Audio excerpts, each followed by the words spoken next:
Today on First Cup, we're talking about music, and it's National Something Day. Frank gave us a bunch of cool stuff on that. And we're talking about instructors taking breaks. Stick around. We roll in 10 seconds. All right. All right. We got this. 3, 2, Good morning, everybody, and welcome. Today is Tuesday. It is December 21st, 2021. My name is Jeremy, and this is my first cup of coffee.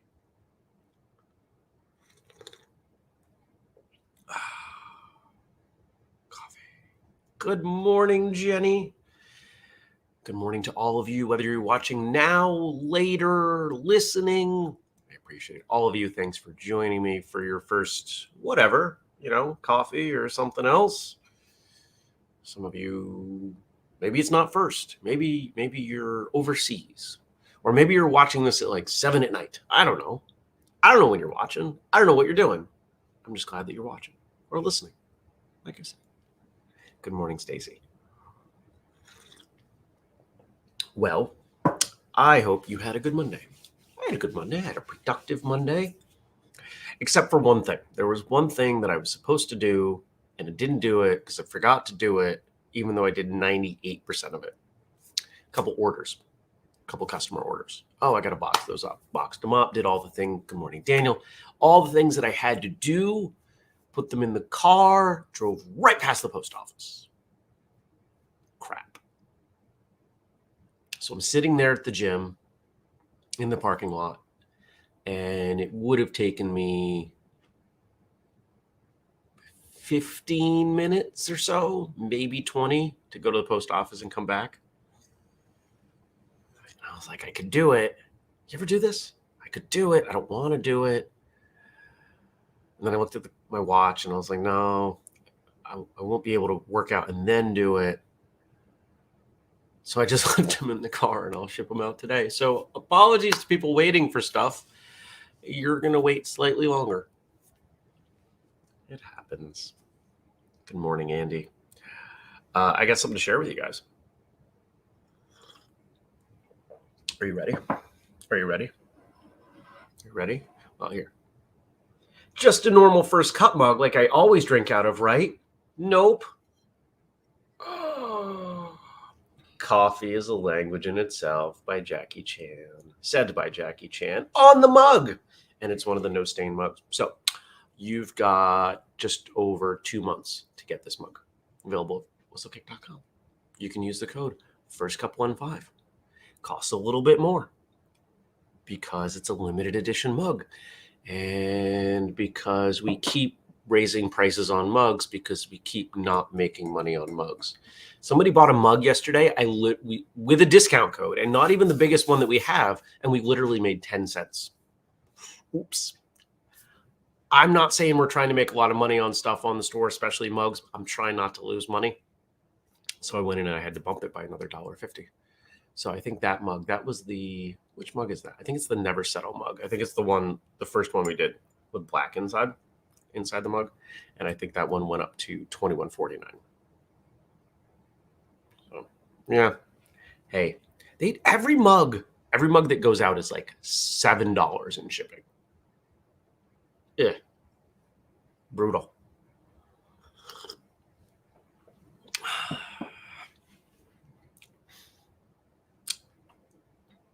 Daniel says 10 cents profit per item is fine if you're Amazon. Yeah, if you're doing crazy volume, that works. But Dennis says losing money is not the best business strategy, or so I've heard.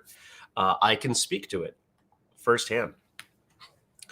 Speaking of businesses losing money hand over fist and trying not to do that anymore, we have 4 seminars scheduled for me to come out to go places. So we're trying to build out the year as early as we can so people can prepare and promote and we can do all the things that we do. Because once I get on the mats, I'm going to deliver a great product. I know that. Everything leading up to it, though, is what impacts the financial side of it for us and for the host. So if you want me to come to your school, talk to your instructor, We've got stuff brewing in the Pacific Northwest, in the Southeast. I've heard from people in the upper Midwest. There's talk of California. And there's talk of the Mid-Atlantic. And of course, New England. New England's already happening. So you want me to come out? Let me know. Don't just post it in the chat here. That's fine. You can do that. That's cool. But mug, tour. Did I do anything else? Client stuff. What am I doing today? Today's a recording day. I'm sorry. Today is not a recording day. I have very little on my plate. Catching up with, and I actually would love all of your help remembering this. When we close the show at 7, I got 15 minutes, and then I'm getting on a call with someone from Australia. If you have been around for a while, you may remember Ron Umram, who came on for an interview episode, and in the early days of whistlekick was around a lot. Coming on, just what a great guy. Did some writing at Marshall Journal, if I remember correctly. And then he went and had a baby, and he's been gone for a while. And I reached out and I was like, dude, how are you? So it took us a few weeks to coordinate schedules, but I'm going to have a chat with him just to catch up. And then Justin and I will talk about Marshall Journal. I have a proof. I have a first draft of issue 2. We expected the magazine to be out by now. We bumped into some things, but guess what? Your second time doing a thing, you're going to run into some problems. It's going to happen. And it happened. So we decided right is better than soon. So it's going to go out right. And I'll get through that today. I'm going to stop by the post office. I'm going to go to the co-working spot, probably go to the range later, probably go to the gym later. It's going to be a busy day, but a good day. I'm looking forward to it.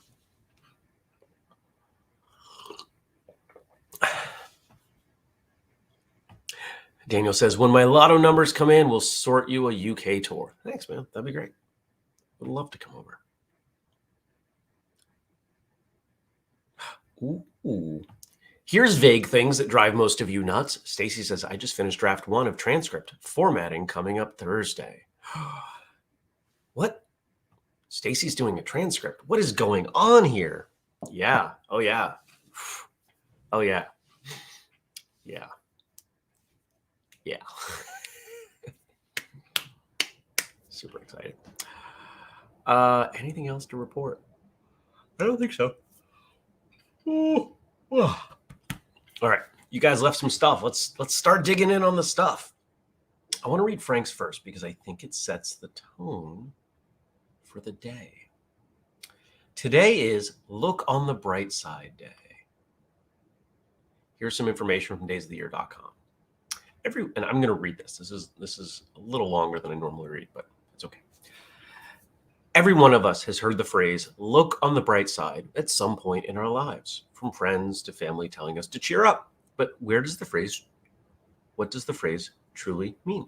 To figure that out, we must delve deep into the mountain that is the past. So come with us as we explore the beginnings of the phrase and the holiday named after it, Look on the Bright Side Day. The history of Look on the Bright Side Day. Now, nobody knows who, when, or where the phrase was coined. As for the meaning, it's a way of telling us to be cheerful and optimistic despite difficulties one may be facing during the day. While being optimistic is difficult for some of us, especially when we have to deal with the loss of a loved one or an ending relationship, the phrase stands to push us forward and look at the brighter things in life and in the events that have happened to us. For example, a relationship just ended. Sure, it does hurt to watch someone walk away that was an important part of our lives, but there are plenty more people in the world who are far better than that one person. This advice isn't entirely without its benefits. However, is making sure to keep a positive mindset can actually help in many different ways.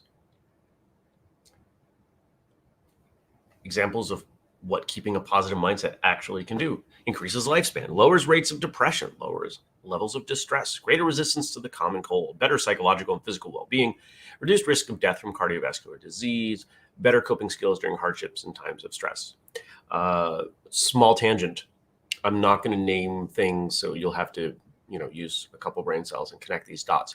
But if you dig into the data on the things that are going on and when the people are getting sick, um, you're seeing some of this stuff in the data, that there are conditions that we typically think of as mental, emotional conditions that are very clearly contributing to results.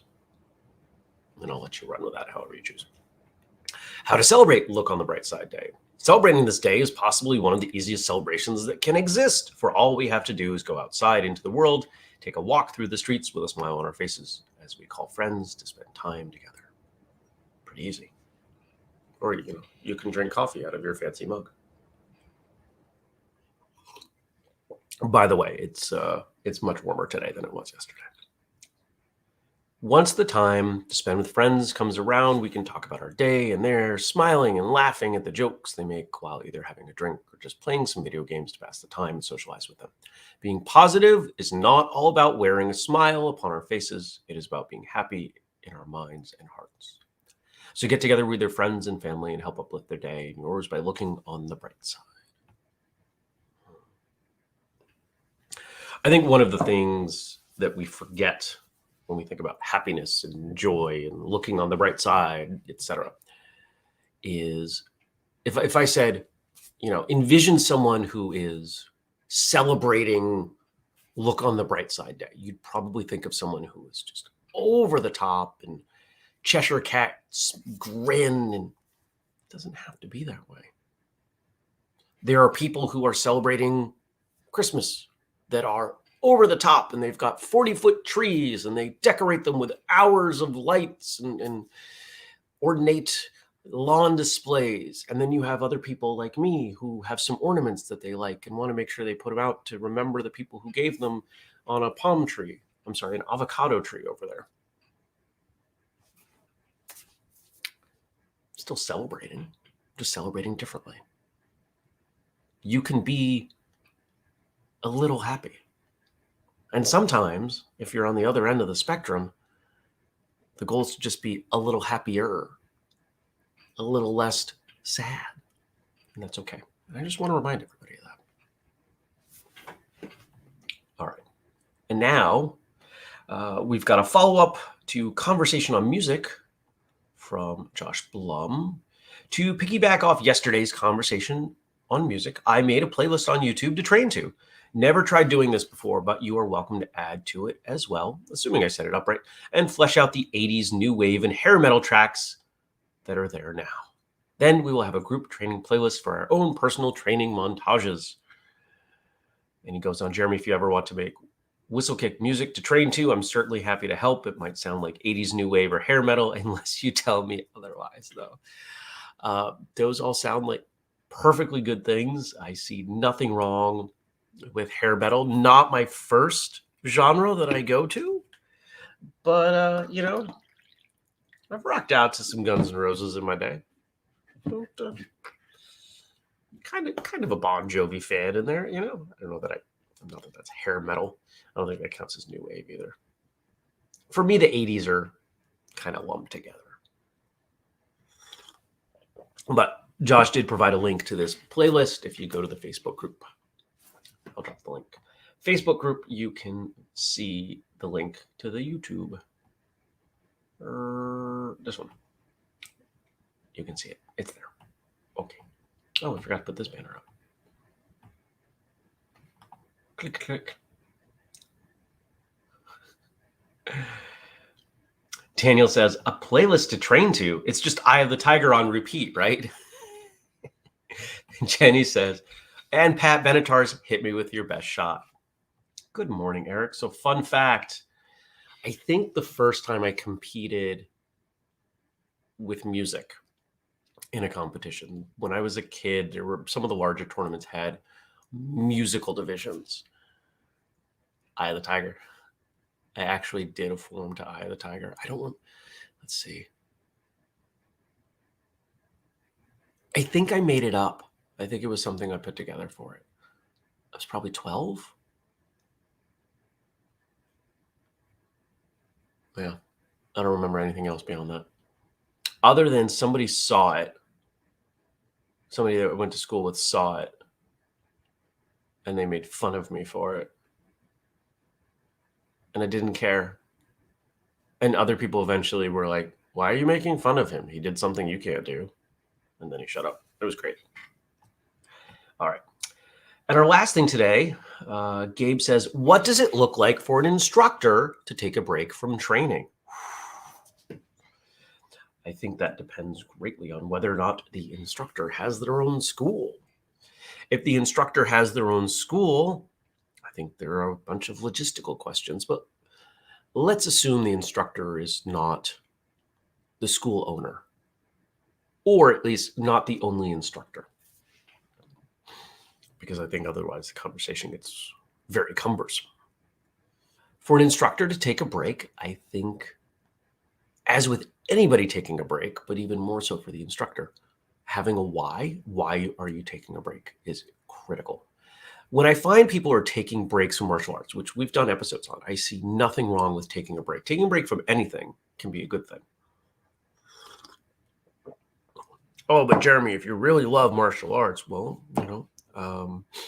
there are lots of things that we love that we abstain from time to time. The sneeze coming. Where is it? All right, we're good. Fasting, abstaining, Lent, right? Like there are elements that weave through our society where we say, hey, these things are really good. I'm going to do less of them for a period of time for a variety of reasons. I think if we're talking about martial arts, the one that's relevant is it helps you to appreciate them. If there's a thing that you love doing and you would like to take a step back from it to remind yourself why it is important in your life, I see nothing wrong with that. But I think when most people are taking a break from martial arts, that's not why. Most of the time, it's because they've lost their inspiration, their passion. And if you're an instructor and you're spending all of your time training around other people, teaching other people, conveying that information, it can be exhausting. Where's the incoming? Where's the energy? This is one of the things that I think we as a brand are providing through events. When I look at some of the people who came to Free Training Day, they came in, at like a 7. They left at like a 9.5. They were so hyped up on martial arts. They were so passionate about what they saw, what they got to experience, the new friendships, all those things. And we're trying to bring some of that energy in other ways to other people throughout. But the point being, if you're constantly pouring out your cup for other people, you've got to find a way to refill it. So if you are an instructor who's going to take a break, I think the number one thing that has to be solved is that break because your cup is empty? And if so, how are you filling it? What are you doing? Thank you, Jenny. Jenny says, bless you. Now, I don't know if Dennis is still in the chat. I believe of the people here, Dennis has been training the longest. So I'm curious of Dennis's thought on how to keep that cup full as an instructor. I suspect I know his answer. Oh, and Kelly's chiming in here too. Kelly, you were actually one of the people I was thinking of because I saw the difference for you. Yes, I definitely felt recharged after Free Training Day. Thank you. High five. Dennis says, I am here. Good. We all need teachers. We all need instructors. We all need to learn. We all need things that we're striving for in our martial arts stuff. And it's sad because I think in a lot of schools, the culture is such that the instructor is seen as the de facto expert on every aspect. So to show the vulnerability of not being good at something to their students breaks that, and they're not comfortable. The irony is in most schools, the students actually relish that. It shows them that their instructor is not perfect, and it helps them see a more realistic path forward for their own training. But when I think of the people who I love as martial artists, okay, here's a great example. A great example. Many of you know that I have the blessing to train under and with Bill Wallace. Once a year, well, at least once a year, the Superfoot organization comes together, and I'm lucky enough to be included in that, for what we call a training conference, Superfoot conference. And at this conference, Bill does a bunch of the teaching, but he's not the only one that does the teaching. And it's not only teaching on Superfoot stuff. Sometimes we're teaching other things. I remember one time we were doing some judo, and sometimes we're doing jujitsu, and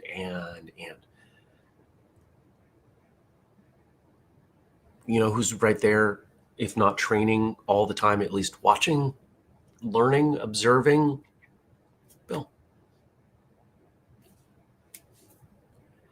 He does not mind not knowing something. And I think that that is a perfect anecdote. If you're taking a break, I'm going to pause here because Dennis answered.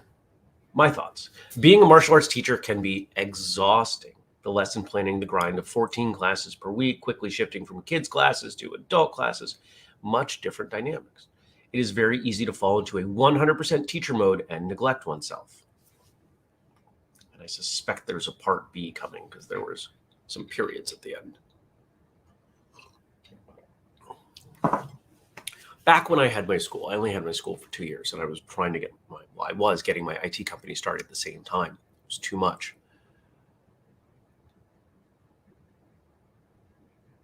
I remember feeling like I enjoyed teaching. I loved teaching. This is 20 years ago. I loved teaching. It was great. I loved seeing my students progress. I did not feel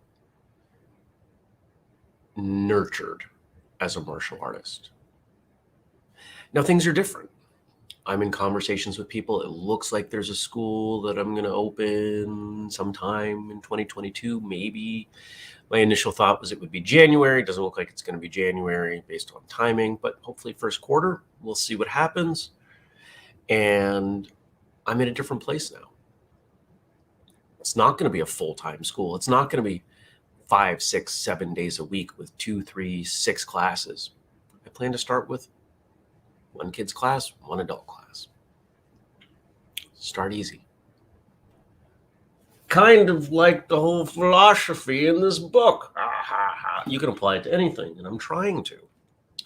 There are times when you jump in with both feet and it makes sense. There are times when you start slowly and you find balance. And once you've found that balance between teaching and learning, you can look at what's the next step. Oh, okay, I've been doing, 1 class a week for a while. A bunch of students are asking for a 2nd class a week. Okay, how would I fit that in? And how do I make sure that I provide what I need for myself so I can remain a quality teacher? Right? Okay. Good stuff. Good question, Gabe. Thank you. I'm curious if any of you watching right now have other things to add on this subject. If you don't, or if maybe you want to go a little bit deeper, you may want to go back to the episode that we did, taking a break from training. I don't remember exactly what we called it, but I think it was in the 1 or the 200s. It's a while ago. And I think I remember feedback from that episode. People really appreciating that somebody said it, because we don't talk about it. It's not the thing we talk about in our industry. Heaven forbid somebody take a break. Heaven forbid that someone try or do something else.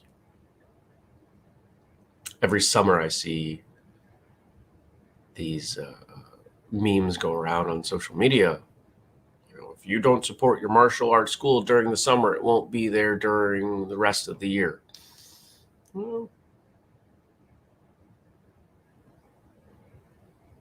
sometimes people need a break. Sometimes kids need a break, especially from the intense lives we put them through. And Dennis does have a part B here, so I'm going to read this now. And the comment is so long it covers my whole face. But I've been blessed to be around some of the best teachers in the world and to maintain a high level of motivation. Joe Lewis, Bill Wallace, Michael de Pasquale being the best known, but so many other great ones taught me the importance of making time for yourself and instilling the mantra I still use today. Sometimes a teacher, always a student. Amazing events like Free Training Day, the Superfoot Conference, keep the energy high, as does being a part of this incredibly motivating. We ran out of letters. I'm assuming whistlekick family is what he was going to say. Daniel says, talking about the book, I've just realized that I don't even have to think about my water now, 3 weeks in, and it's just habit to grab it.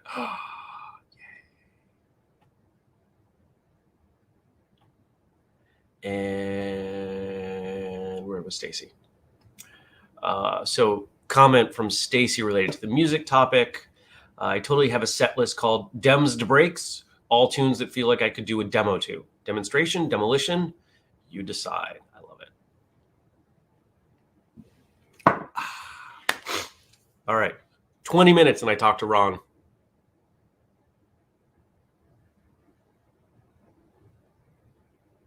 I think that's it. There's snow outside. It's cold, but it's not quite as cold. I slept great. I have coffee. And we had a good episode. I like when you guys ask me questions like this because I think that as enjoyable as being silly and goofy is, and we need that, I think starting the day with some thoughtful discussion is a really good thing because you never know who had the same question but didn't realize it. And now their brain can start turning on how our thoughts, because it's not just mine, I put your thoughts up too, how our thoughts may provide some sliver of a solution or direction for somebody sharing that question, that problem.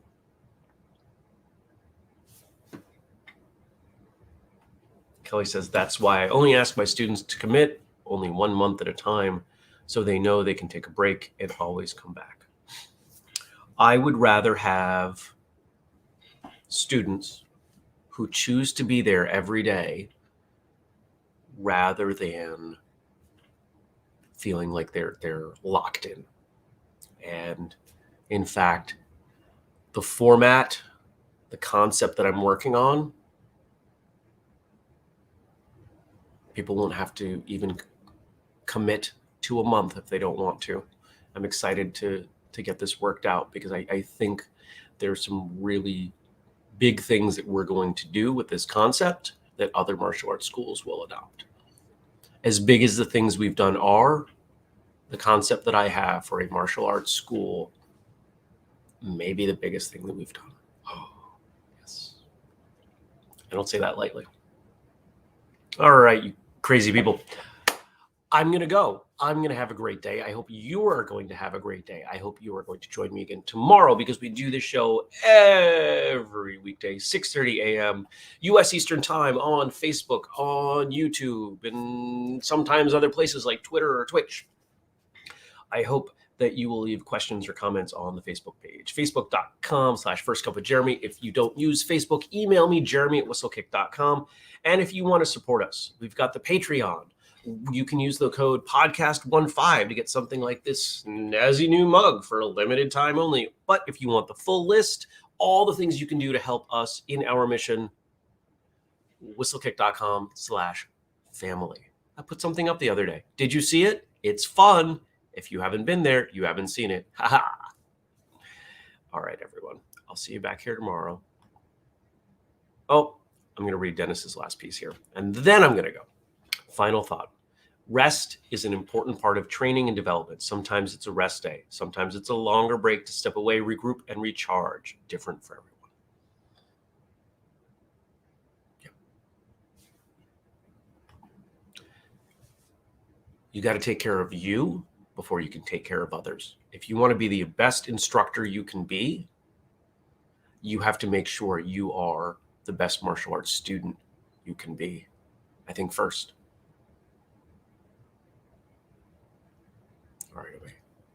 I'll see you tomorrow. Peace.